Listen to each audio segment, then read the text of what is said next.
You know Gray Bar for electrical parts, but there's one more thing you may not be thinking of us for that can help maximize your next project's total value. Our pre-project planning services are designed to help you win the bid, save on labor costs, and keep your installers productive across your entire build. The sooner you call us, the better. Because when we're there from the beginning, we can anticipate your needs and help you solve problems before they become problems. Yep, Gray Bar does that.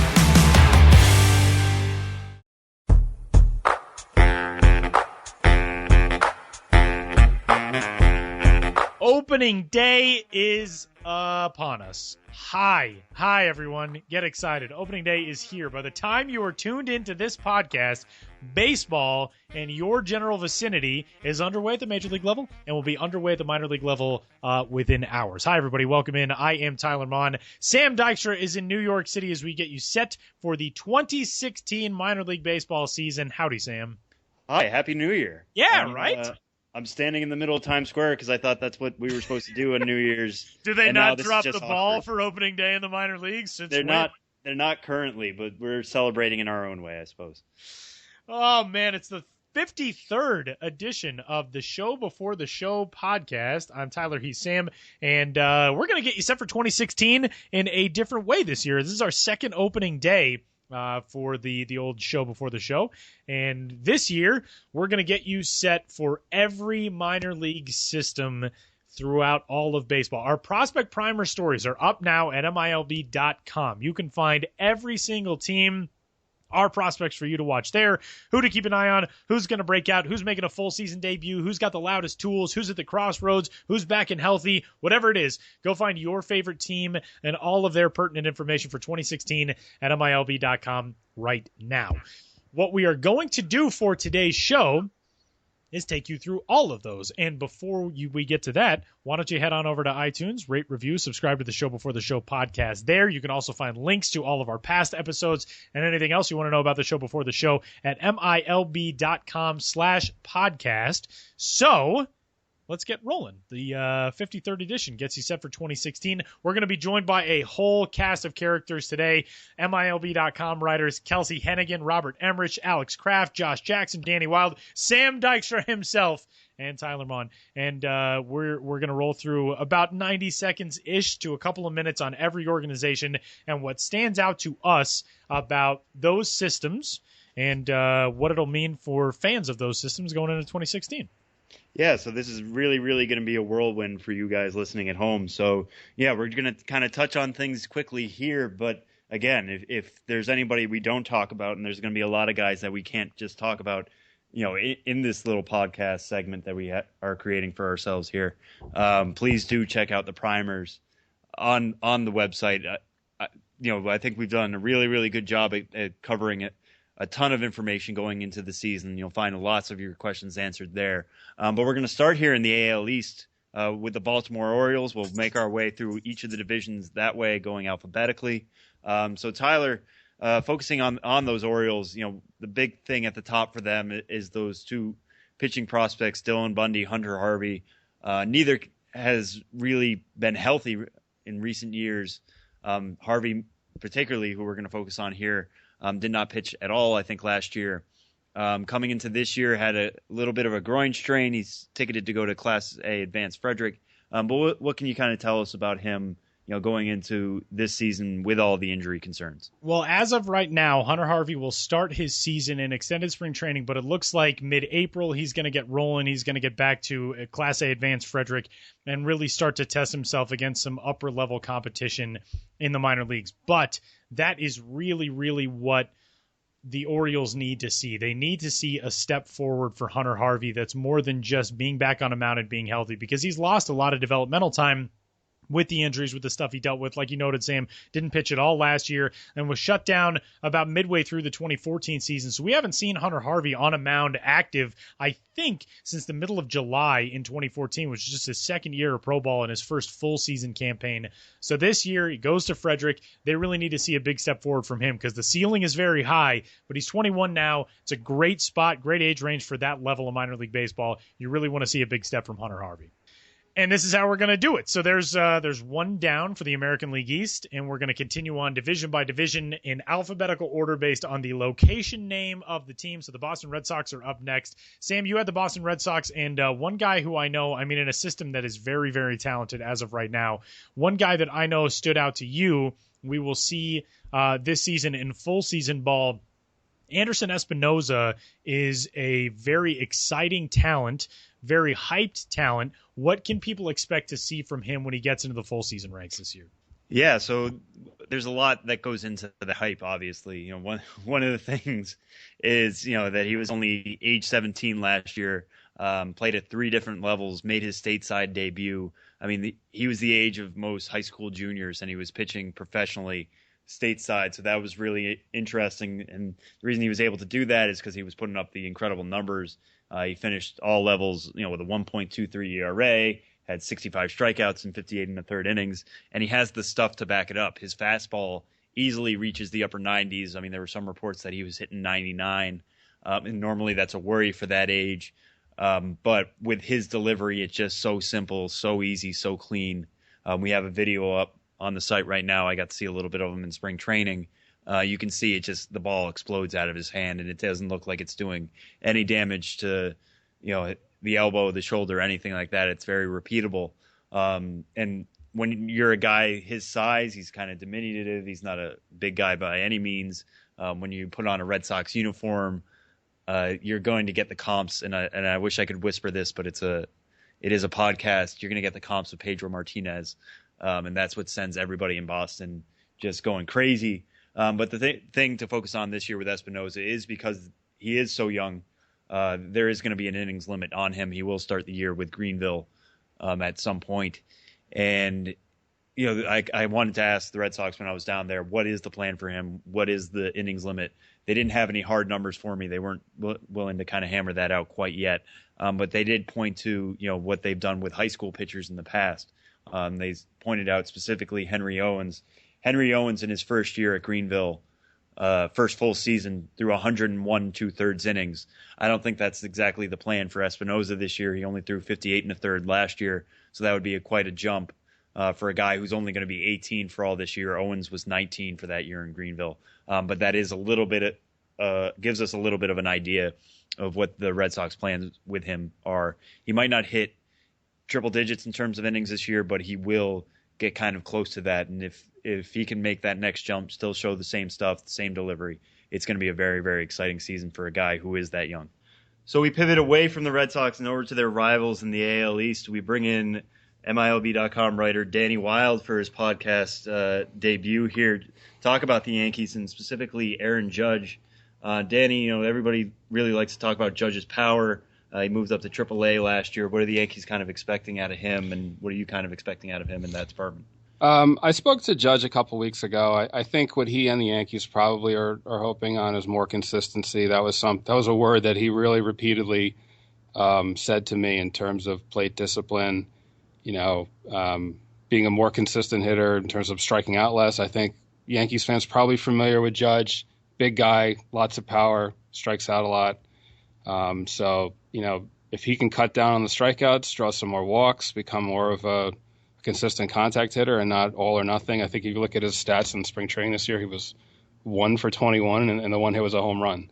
So, you know, I'm sure he had hoped for a better run in spring training. I'm sure he wanted to make a run for the opening day roster.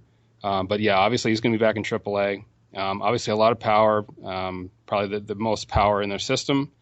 You know, you look at last year, I think he struck out 144 times in 124 games. This year he came into spring, he was working with Gary Dembo, adding more of a leg kick to his, his approach at the plate, his mechanics, trying to get some better timing on pitches. He told me the biggest thing, he wanted to give himself like an extra second to see the ball, just recognize pitches. So we'll see. He's a big guy. He's 6'7". He played football. He played basketball.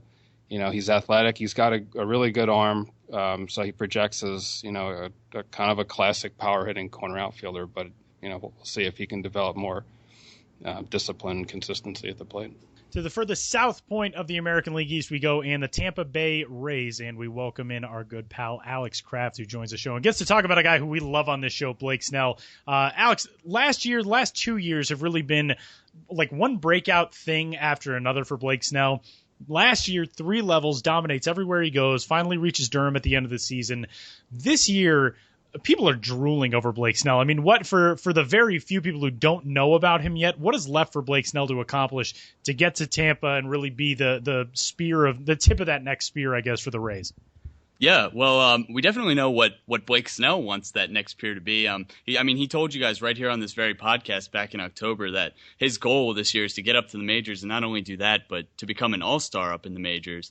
And he really believes that he can go up there and compete. So, and as we've seen last year, I mean, with the 46 straight scoreless innings to start the year, he ends up taking home the Milby for starting pitcher. And we saw that, most pitchers go through the ups and the downs during the season. This was kind of domination from start to finish, and that's what I got from the Rays director of minor league operations, Mick Schluckfix. He said he just came in with a whole new mentality and just kept the domination going from start to finish. So I think that's a guy that can really make an impact this year.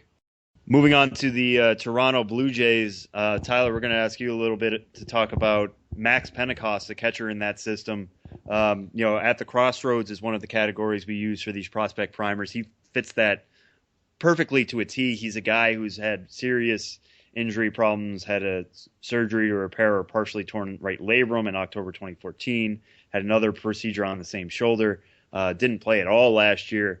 So this is a guy who, needs to show health, needs to show any kind of production coming into this year. What are your kind of expectations for him in 2016 and where he's kind of headed at that crossroads? He really is, kind of the cliche prospect created for this category, because Max Pentecost, like you noted, in total so far, he's at 105 minor league at-bats, and he was drafted with the 11th overall pick back in 2014. So it's been a very, very slow road for Max Pentecost. The thing that I'm going to be interested to see is, does he have the ability to stay behind the plate now with those arm problems? Rotator cuff injuries, labrum injuries, those are not easy things to come back from. And when you are somebody who, we know what a good bat he has to profile as, a major league caliber hitter, but when you are somebody who plays in a valuable position like that, if the arm is not healthy for Max Pentecost, that is a really, really scary situation as it relates to where the Blue Jays will see him down the road. The struggle thing is, then do you try to find him a spot elsewhere? Do you see if he can climb the ranks as an outfielder, as maybe a first baseman, or is he kind of a designated hitter going forward? So for Max Pentecost right now, he's still listed as being on the disabled list, the 7-day disabled list for Lansing going into this season, but the Blue Jays really need to see some extended time from him, because they haven't seen that, not just in a long time, they haven't seen that from him yet as a professional, period. American League Central up next. The Chicago White Sox went into 2015 with all kinds of expectations that did not really come to pass the way they would have wanted them to. So 2016, some intriguing pieces coming up in the system. We've talked about Carson Fulmer ad nauseum. So we're going to go to the position player side for the White Sox and Adam Engel. And Alex Kraft is back to talk about Adam. Adam Engel had a breakout season last year in the Arizona Fall League. Really put together the type of season that not a whole lot of people forecasted for him coming out of college. But he's turned himself into a very good offensive prospect, which is not something I think a whole lot of people expected to see. Yeah, most definitely. When people first hear about Adam Engel, a lot of times they think, 80 grade speed. Oh, this guy's so fast. He's a guy who, in the second half alone, he was only caught stealing 3 times in 40 attempts, which is ridiculous. Finished with 31 more steals than anyone else in the entire Carolina League. But, like you said, the Arizona Fall League was really where he started to show that offensive potential in winning the MVP and the batting title. And rest assured, that's something that the White Sox took notice of. In speaking with their player development guy, Nick Copper, he said, he's starting to put the offensive game together. Once he does that, it's going to be something pretty special for this team. All right, continuing on here in the AL Central, we now turn to the Cleveland Indians, and we bring in Josh Jackson from the West Coast, who got to hang out with Tyler down in Arizona in spring training and got to do a lot of work with the prospect primers there. Focusing here again on the Indians, Josh, I know you want to talk a little bit about Bradley Zimmer. Had a little bit of a breakout campaign last year, was a first-round pick himself, but seemed to take another leap, specifically in the power department. How can he kind of build on that 2015 at high A and double A and kind of push that forward to potentially looking at a major league debut this year? Yeah, well, one thing about Zimmer is that he's still young and he's still growing. That's something that he talked about. Is that his body is still filling out, and as that happens, anybody knows from like their middle school and high school experience, you're awkward with your body as it grows. But he has a really good approach, and he feels comfortable, sort of, dealing with that growing body and producing those power numbers. And he should continue to do it as he goes on. And what do you think is the thing he kind of needs to do to make that next jump to the majors? I mean, he's now an elite prospect, but it's one thing between being an elite prospect and being a solid major league contributor. Indians have some problems in the outfield. Is there anything you talked to him about or got any feeling of what they're kind of focusing on outside of just body issues? Well, the other thing with him is that last year was that first full season for him, and he struggled a lot down the stretch. Part of that was he had a foot fracture that since he played for a couple of months, and they didn't realize he was playing with it. So I think it's hard to sort of say here's a flaw with his game right now. He's obviously a huge prospect, number 26 overall, and it's going to be about getting more experience for him, getting comfortable playing a long season, and avoiding injury if to the extent that he can control it. Continuing along in the American League Central, we bring in our own Kelsey Hennigan for the first time, a return guest to the show before the show. Hey, Kelsey. Hey, Tyler, how's it going? Good. So you had the next two teams in the American League Central, the Detroit Tigers and the Kansas City Royals. I'm going to ask you about the Tigers. Sam will take it about the Royals. And the Tigers system right now, I mean, we know how much emphasis they've made on the Major League roster, but they acquire a good one in Michael Fulmer. He seems like he's kind of clear-cut above everybody else. Yeah, he was in the Cespedes trade, and so obviously that involves changing uniforms, changing teams, which a lot of players have said takes a lot to get used to. But staying in the Eastern League, he just continued to dominate, and he ended up becoming the pitcher of the league in that division. And you just talk about that, and it just looks like he was able to deal with adversity and still just stick to the pitching, which is obviously what you want with a guy who will be going up and down the majors, I'm sure, at some point. For him, 44th overall pick in the 2011 draft. Last year, pitches in three different spots, not three different levels. Started at high A, and then he gets some time in double A in the Mets and the Tigers organization. What else is left for him? Does he need to polish anything, or where do you see him breaking into the major leagues?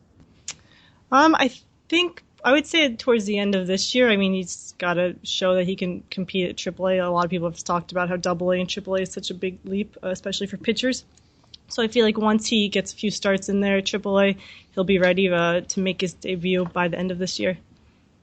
All right, and we kind of roll along now. Like Tyler said, you got the Kansas City Royals as well, so that makes for a nice, easy transition for us here. But one of the things that kind of stood out to me, what you wrote about the Royal system, was Bubba Starling, a guy who was obviously a very high draft pick, a lot of expectations, big signing bonus, saw his stock drop for years, and it looked like he finally built it back up last year. How is he kind of building off that season and going forward into 2016? Yeah, Bubba really broke out this year and showed especially his glove and his defense. He didn't make a single error the entire season, which is crazy at any level. And obviously the Royals took notice, and he won an award for the organization's top defense in the minors. So going from Starling, a very high pick from years ago, to Hunter Dozier, who is another very high pick in the Royal system, still in the minor league system, a guy who hasn't yet reached what people thought was a very high potential. You have him actually as a breakout prospect after his own stock drop. What do you think you see in him, and what do the Royals see in him that could potentially build his stock up again? Yeah, obviously it was a first round pick a few years ago, and last season was especially tough for him. He struck out a lot, but the Royals, and I definitely think that he has a lot of potential, and he's just waiting to break out. I mean, he's made a lot of strides in the past year. I mean, obviously the stats haven't been there yet, but I think it's finally time for him to show that potential, especially Ronnie Richardson, their director of player development, talked about how much hard work he's put in. And, when you've had such a high status and then it's not going so well, it is really hard to have that mentality to still try really hard and get there. And he seems like he's just about ready to break out. Minnesota Twins will round out the American League Central, and a system that has been more loaded than loaded for a long time. You know the big names. Miguel Sano graduated last year. Jose Barrios is going to do it this year. Byron Buxton has made his major league debut, but this year he'll finally graduate from prospect status. But Sam, the guy you wanted to touch on from this system was so dominant as a college pitcher that he's maybe lesser known right now, but really is going to be one of the guys who sticks himself in everybody's consciousness who watches the Minnesota Twins organization. That's the lefty Tyler J. Tell us about Tyler J. from the University of Illinois. Yeah, so the Twins took him last year with the 6th overall pick. It was kind of an interesting selection because he was a reliever throughout college. I mean, that's pretty much all he did at Illinois. You know, Illinois is running its own program. They're not always thinking about what's the future for this guy as a pro. They liked him as a reliever. They kept him as a reliever. Everybody else likes him as a starter because he has 4 average to above average pitches. His fastball and slider particularly are almost plus, if not plus. And he complements that with a curveball and a changeup. So the Twins are planning to make him a starter this year. They're going to try to slowly add innings to him, give him as much time to get comfortable in that role. You know, when I went down to Florida to talk to the Twins about him specifically, they said they just really like his package of pitches. And when you have 4 pitches, you know, that can be average to plus, that makes them all play up because you, as a hitter, you don't know what's coming. So he's going to start the year at high A, Fort Myers. He's going to be part of a pretty interesting rotation there with Cole Stewart and Steven Gonzalez, 2 other top 10 prospects in that loaded Twin system. And we'll see how that progression goes. You know, if they decide he's going to be a reliever and he's better in that role, he could move very quickly. If they decide, you know, there is something to this starter experiment with him, then it's going to be a little bit of a slower move, but the payoff is obviously so much higher. The Houston Astros, this dovetails perfectly for us. They're next up as we enter the American League West Division. And again, another system that is as loaded can be. But going into this year, a couple of guys who are not far away necessarily, but maybe a little bit further away than what we've seen over the last few seasons, all these guys climbing so quickly and graduating to Houston. And they'll be forever linked. Kyle Tucker and Daz Cameron, both outfielders, basically ranked right 1-2 with each other on every list where you see them together. Not in the organization 1-2, but it seems like one guy is ranked in one spot and one guy is right behind him. They alternate in a lot of prospect lists. Just tell us about Kyle Tucker and Daz Cameron, because it seems like this is a dynamic duo that may never separate from each other. Yeah, and part of the problem is that I didn't want to fall into the trap of pairing them together and just saying like, well, one. But here we are. Yeah, I know. Yeah, well, that was the thing is that when I went down to Florida and talking to them, and you know, you ask like, how are they going to play against each other because they're both high school outfielders. They both have the potential to play center field. So how are they going to kind of scratch that out, and how much value is there in bringing them up together so you always have somebody who's there with you going through that process at the same time as you. I mean, we saw that last year. They both played in the GCL together. Then they got that bump up to the Appalachian League with Greenville there together. And the Astros said there is some value there. I mean, at some point, if one separates from the other, then they will bump up one over the other. But for now, they're both headed to Class A Quad Cities. They are going to kind of switch off there between who's going to be in center field, whether it's Tucker or Cameron. Cameron's a little bit better of a fielder, more likely to stick in center, but they want to give Tucker every chance to win that job as well going forward. So it'll be interesting to see how they play off each other and who can kind of separate one from the other. I think Tucker has a little bit more of an advantage there just because he's a little better hitter, has a little bit more power. And if he can solidify himself as a center fielder, maybe he's the guy who moves a little quicker. But right now the Astros are happy to have both of them. They used their bonus pool well last year in the draft, and they're going to ride these guys together for as long as they can push each other. Staying here in the AL West, we're focusing now on the Angels, who, you know, as anybody who follows the baseball industry knows, that does not have the shiniest farm system in the game, probably has the least shiniest farm system in the game. But I know, Tyler, you went down to Arizona. You actually talked to the Angels. They seem to have a little bit more confidence in what they have than everybody else, and particularly one prospect who stood out to them was Jahmai Jones. What can you tell us about the 18-year-old outfielder? Well, the thing they really love about Jahmai Jones is that he, I think, is the total package, and not just athletically, but persona-wise, maturity-wise. He's the type of kid who's going to ask every question he wants to ask because he knows that eventually that could make him a better ball player somehow. His father played in the NFL, played at Notre Dame. You might remember his name, Andre. Andre passed away when Jemiah and his brothers were pretty young, and that was one of the things that a scout I talked to had told me as well about Jemiah, is that he grew up when he was a pretty young kid, and that maturity is something that teams love about Jemiah Jones.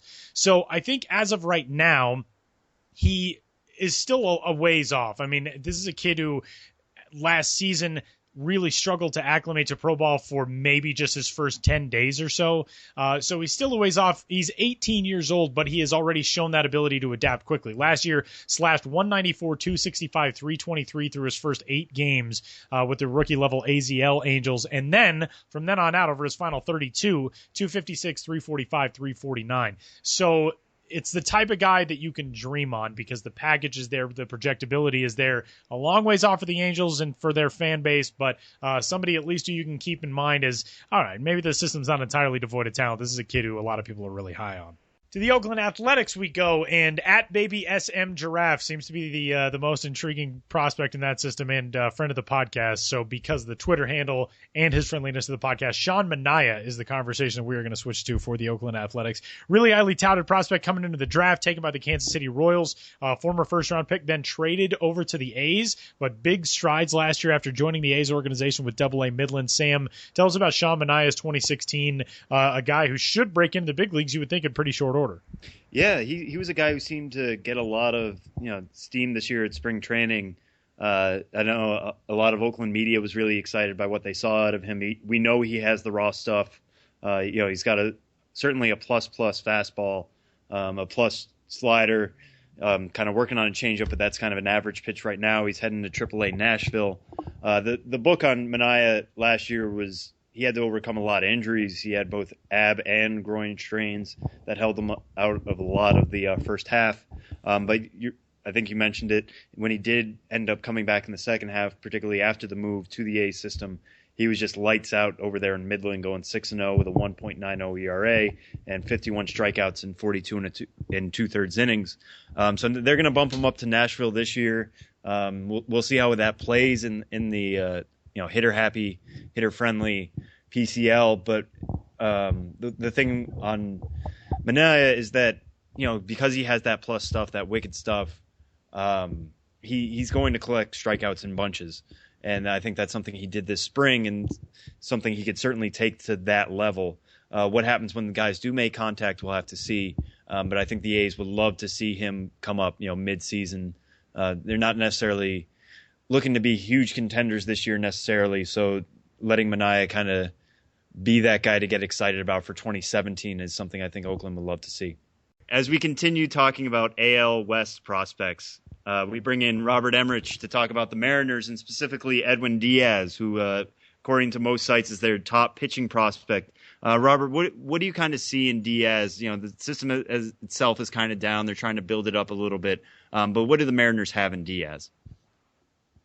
Well, they've got a pitcher with a phenomenal fastball, a solid slider. He's still pretty young. He just finished up at AA. There's a lot there to like. He didn't pitch well, as you alluded to, with the confidence. But the stuff there is really strong, and the Mariners like him. They want him to just kind of work on his sinker a little bit more. And I think if he can do that, he'll have 3 good pitches, which will, definitely put him in the big leagues sooner rather than later. Yeah, and he did have some struggles last year at AA, but as you mentioned, he is kind of young. He's just turned 22 in March. How much confidence do they think that he can work on those things, especially with a second taste of AA coming up this year in Jackson? I think they have every confidence in him. I think they have a lot of confidence in him, and with that fastball, there's a lot there. It's just a matter of that sinker really with him. I mean, if he gets that going, he's going to be good. perpetually loaded system is up next, and that's the Texas Rangers. And we bring back Danny Wild to discuss, kind of the legend that is the Texas Rangers top prospect in Joey Gallo. And, Danny, last year, Joey Gallo makes his major league debut, homers. The legend of Joey Gallo continues to grow at the major league level. And then really for the rest of the season, both at the big league level and in AAA, he got knocked around pretty good. And I know that's something he's really taken into this season, showed how rough it can really be. What is the final plateau, I guess, at the minor league level that he needs to conquer to finally be that guy at the major league spot? I mean, I think everyone knows he's a power guy. He's probably never going to be a high average guy. Whether he ends up at third base or in the outfield.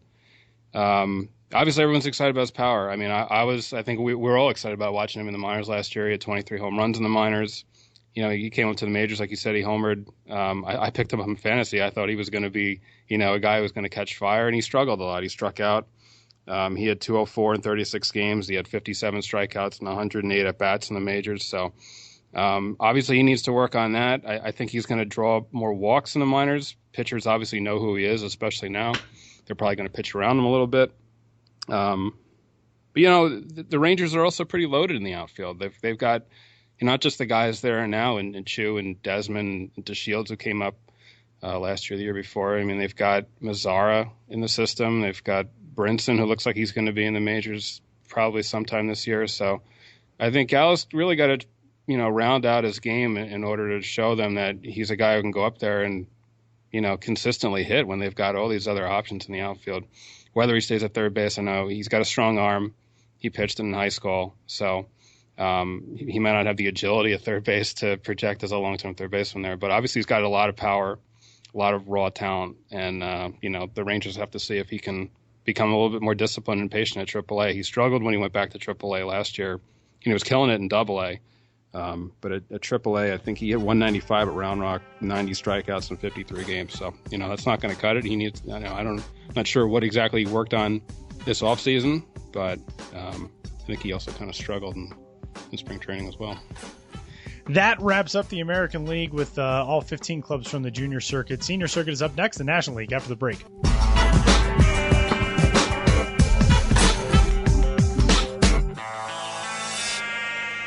Watch the Stars of Tomorrow today on MILB TV. Before they made it to the show, stars like Mike Trout, Bryce Harper, and Chris Bryant were on MILB TV. Subscribe today to get more than 5,000 minor league games streamed live and on demand, including games from affiliates of all 30 major league clubs. Select All-Star and postseason games are also included. On the go? Watch on your iPhone, iPad, or iPod Touch with the free MILB First Pitch app. Visit MILB.tv for details.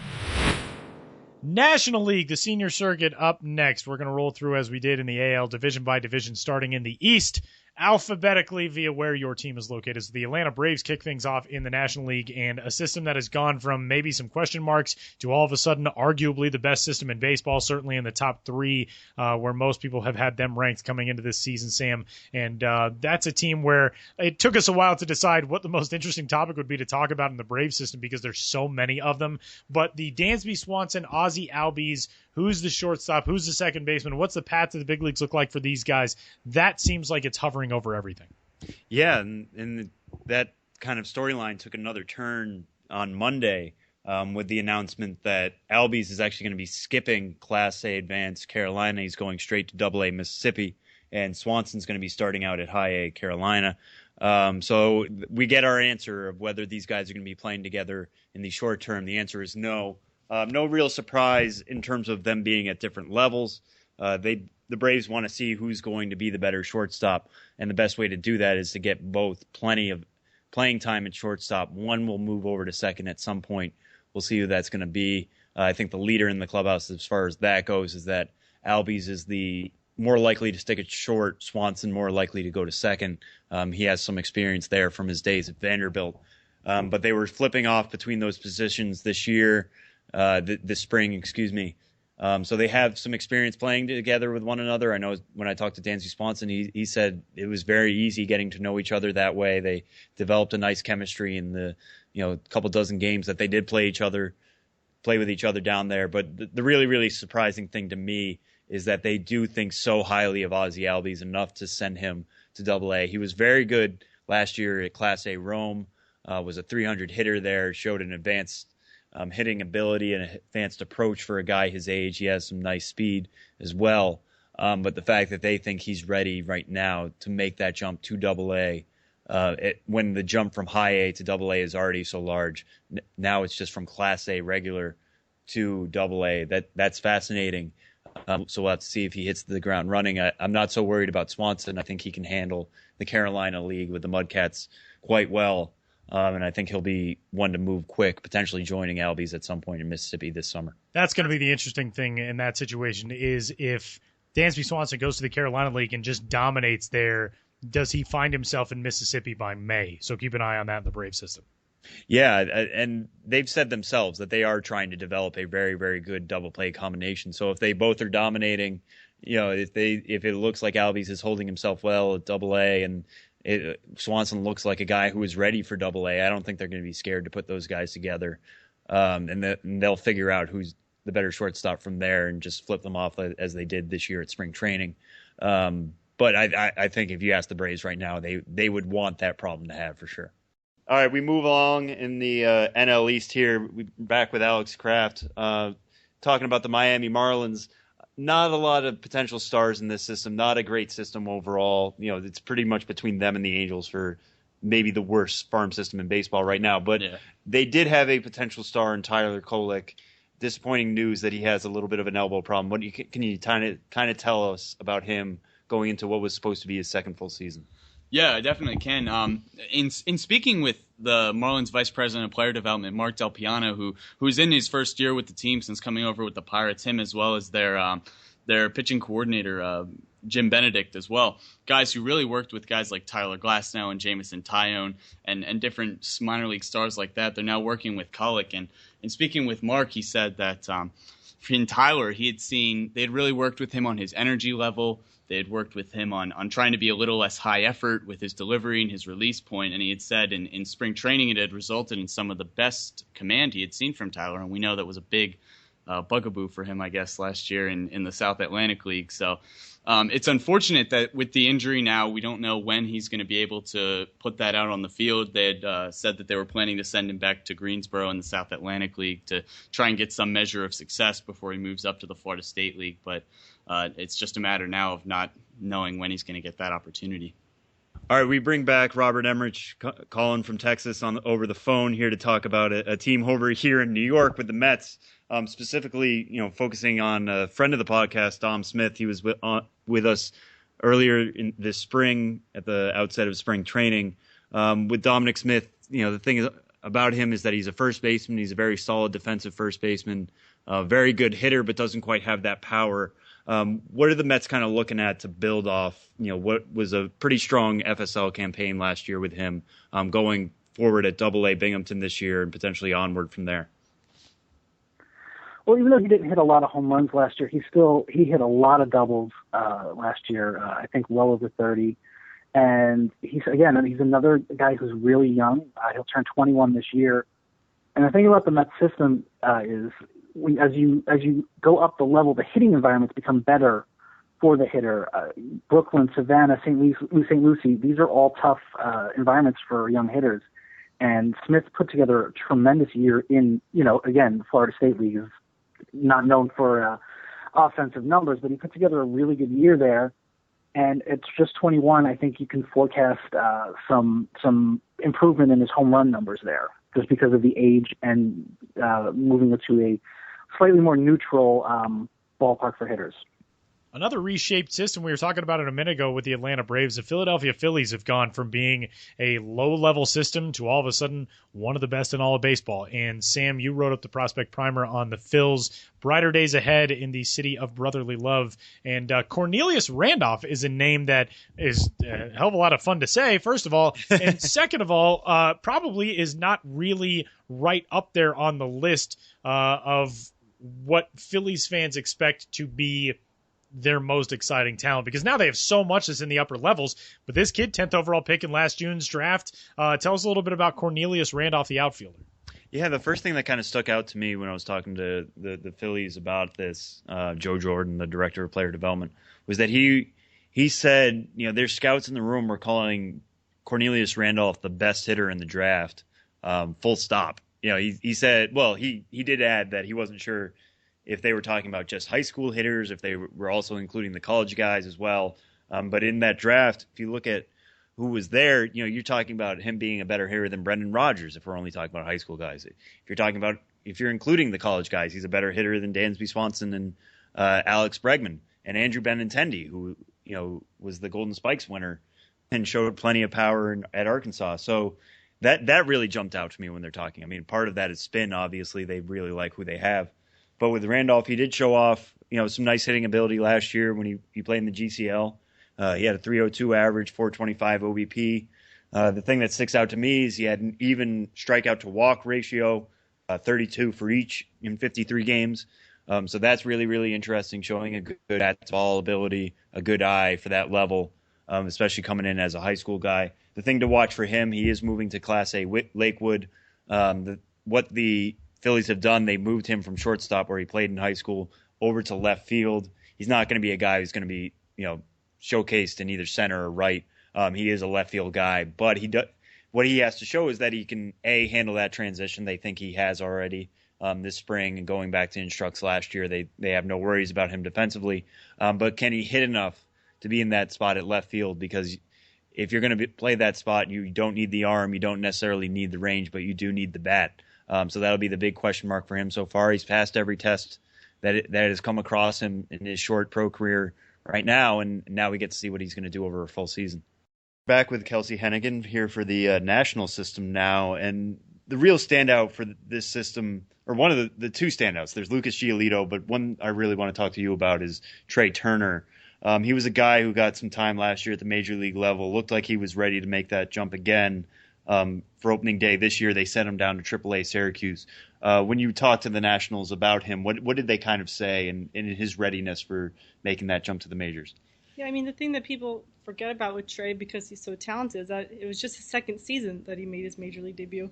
So it's still plenty of time for him to develop. He does seem like he's almost there, especially with his speed, which is about a 70, 80 grade speed.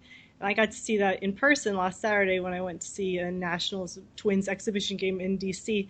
And he didn't start the game, and he was going to go to the minors as soon as the game was over. But he still beat out an infield single, and he almost beat out a second one. He just really showcased that speed and showed that when he does eventually come back to Nationals Park, he will be ready. And do you think that there is any development he still needs there at AAA, or do you think this is just strictly a service time? Let him get a little more time at AAA, but more or less this is more just a service time thing than anything else. Yeah, I think it's service time and just polishing. Like we said, he does need that service time. It has just been a year and a half basically in the minors, so he just needs to polish everything up and show that he can adjust perfectly at every level.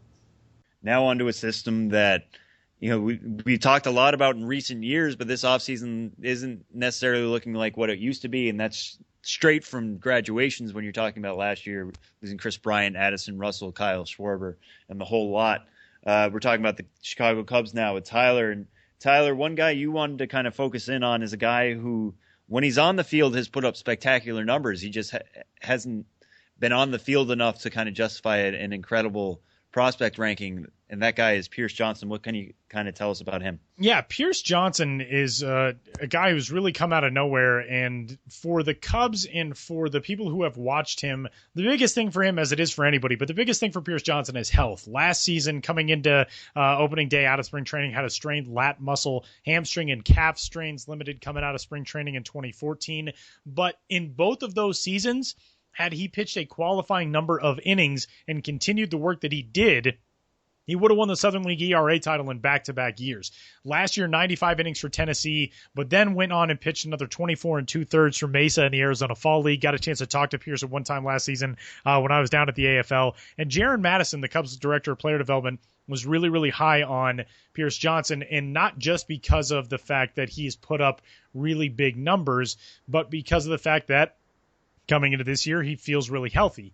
And it looks like this is one of the real gems that the Cubs have been able to just dig out of signings where really there aren't a whole lot of teams that are able to find guys in these situations. But both Pierce Johnson and Ryan Williams, who was last year's Chicago Minor League Pitcher of the Year and also the identical twin of former co-host of the show before the show, Jake Seiner, both those guys were senior signs out of college. And you don't often see guys like that jump into a system and all of a sudden just be flat out studs. But Pierce Johnson definitely has that on his resume. A lot of people see his future in the bullpen. But this is a guy who, as a starter, debuted on June 11th, and his ERA didn't go over 2 until August 24th last year. So Pierce Johnson, this season, I would imagine he's going to be battling for, a full season stretch of time with AAA Iowa. If he's there and he continues to do what he's done in the Southern League, the prospects on the position player side have really outshined the pitchers in the Cubs system, but he's one to keep an eye on.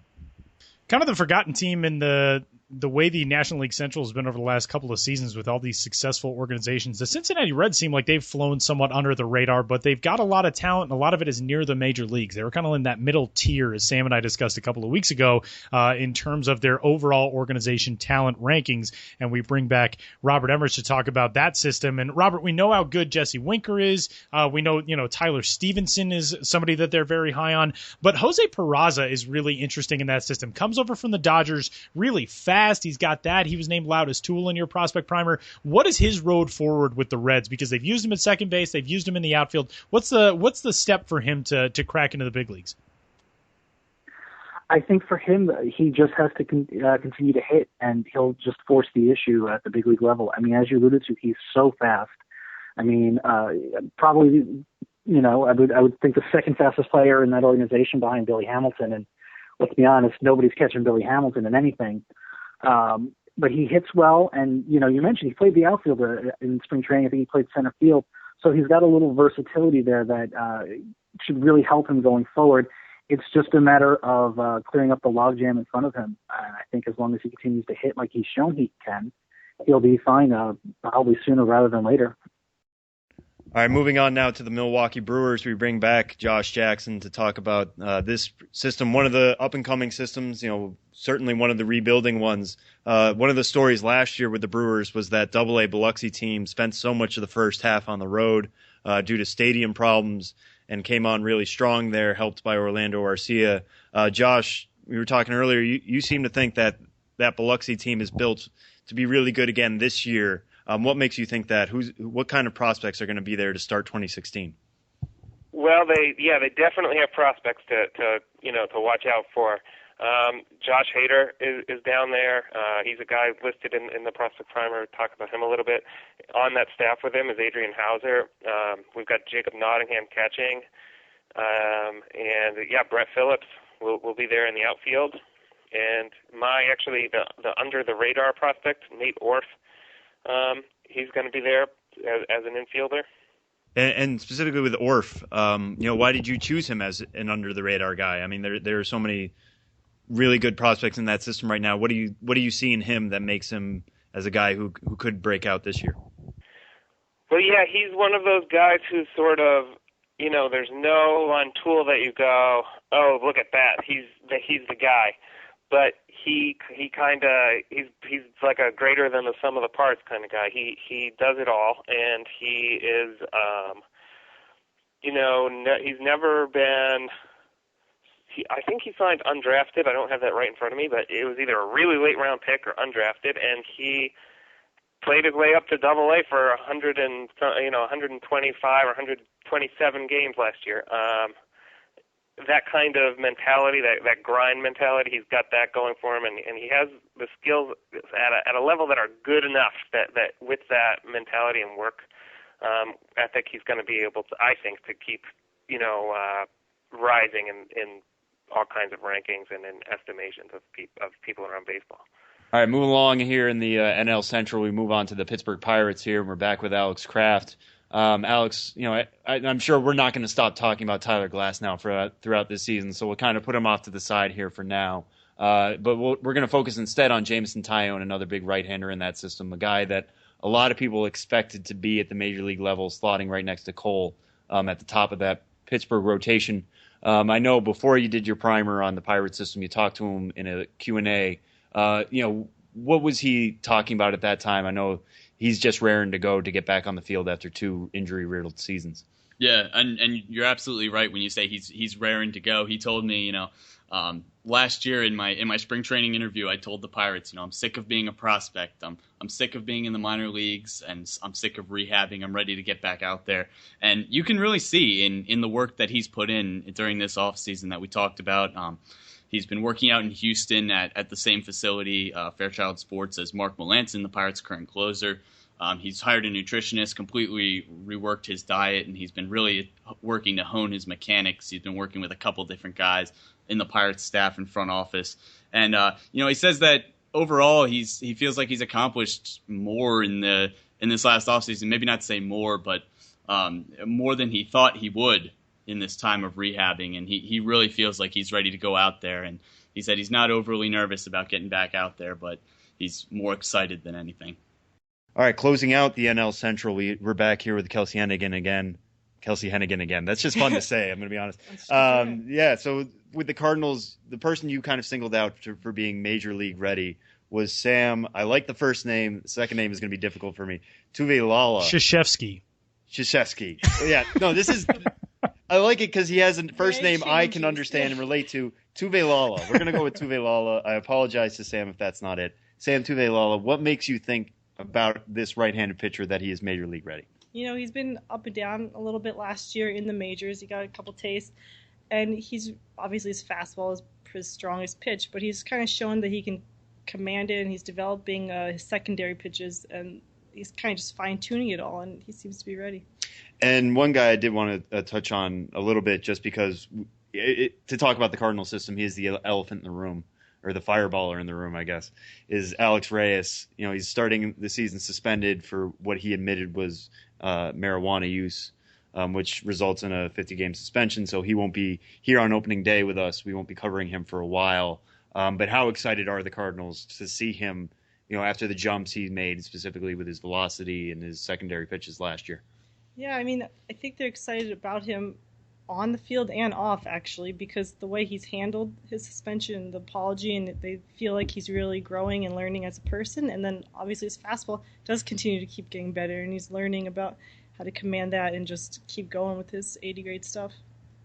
National League West is up next, and we kick things off alphabetically as we are going with the Arizona Diamondbacks. And Kelsey, Peter O'Brien gets the nod for loudest tool in that system. He could probably have the loudest tool nod for all of minor league baseball in what he does from a power standpoint. So far throughout 408 minor league games, he's hit 92 homers. So that obviously is very present, and he continues to develop offensively. But how does he fit in with a National League team defensively, and what is left for him to accomplish at the plate going into this season? A lot of people thought that the D-backs just kind of traded away their whole system, but Peter O'Brien is one of the biggest guys that they've proudly kept. And Mike Bell, their director of player development, talked about how special his power is and how it's almost one of the best ones in the majors, even though he's not there yet. And so I feel like they'll figure out a way to make it work because they just value his power so much. We continue in the NL West now with the Colorado Rockies, a system that I think a lot of people really, really like the position player prospects in that system, myself, of course, included. But Tyler, you wanted to talk about one of the pitchers there, and specifically Antonio Senzatella, a guy who really, really did well in the California League last year, not typically a league for pitchers, but did well with High A Modesto. Going to be moving up this year to Double A Hartford. That's fun to say, Double A Hartford.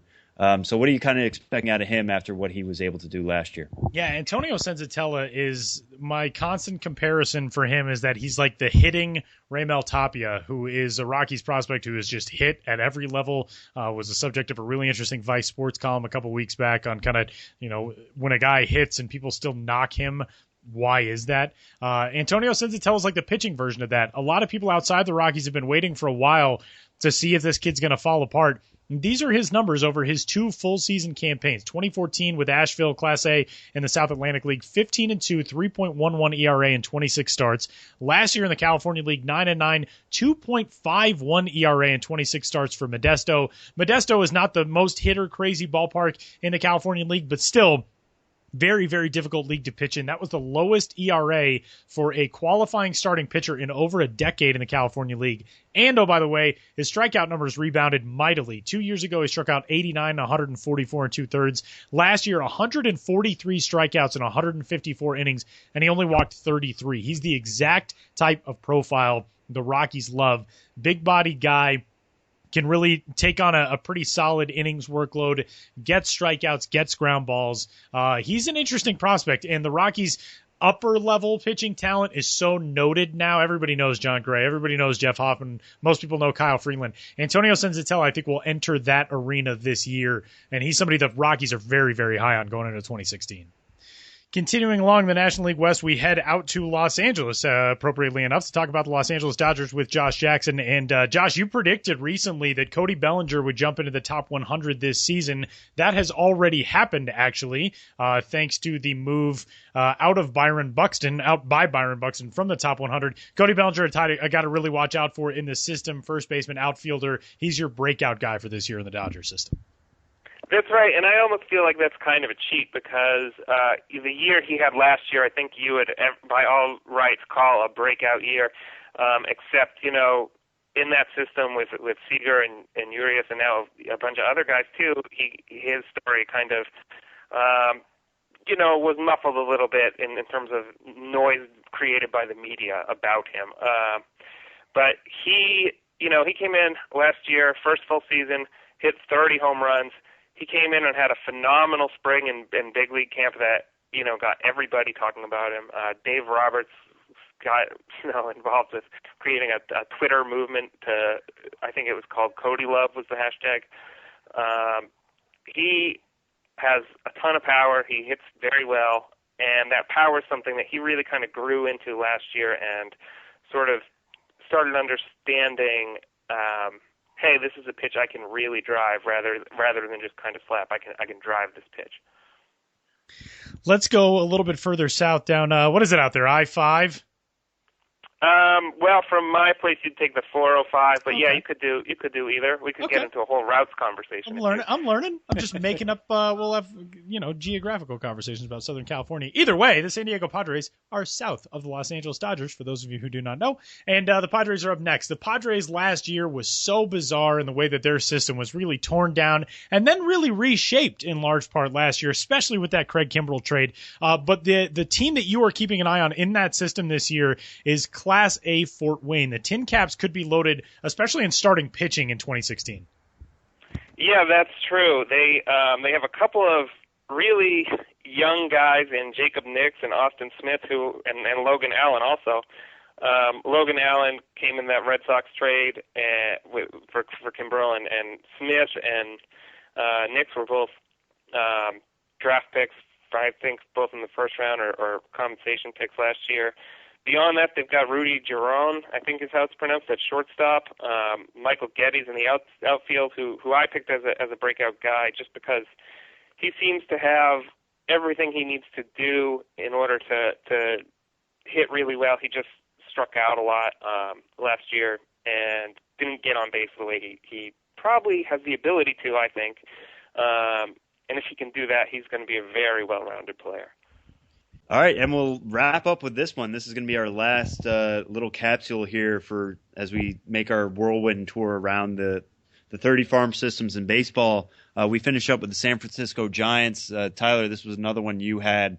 This is a system that is particularly loaded with arms, not necessarily top 100 arms. Everybody kind of has their question marks.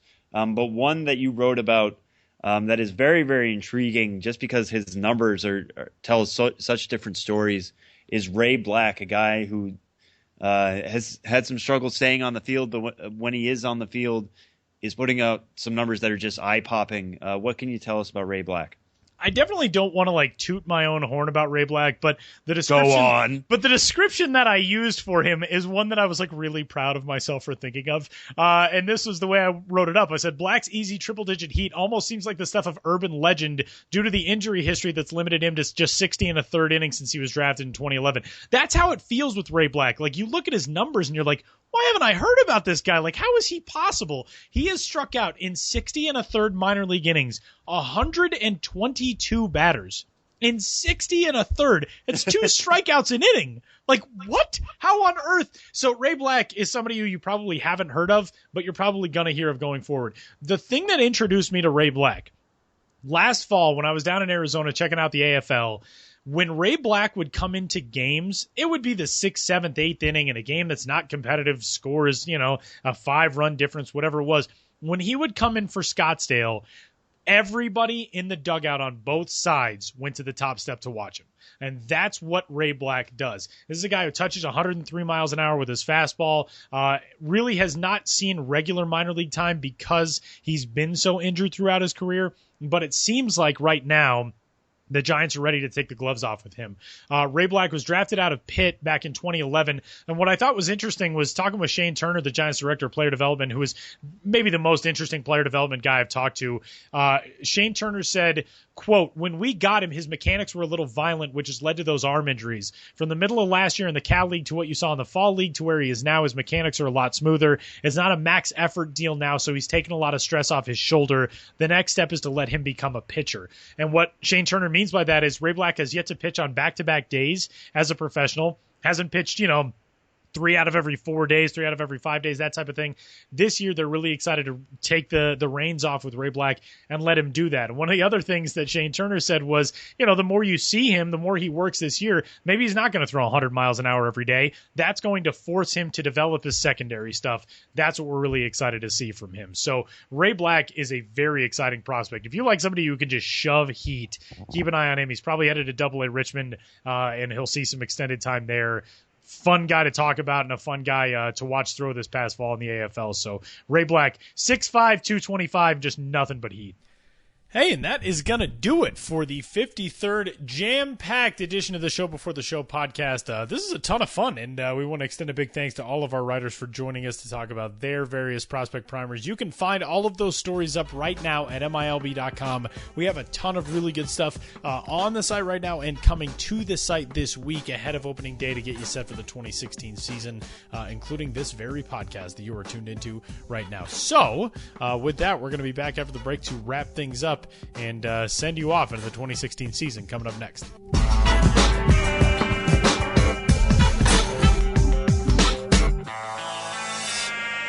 The most ambitious episode of the Show Before the Show podcast, nearly in the books. I am quite pleased with this one.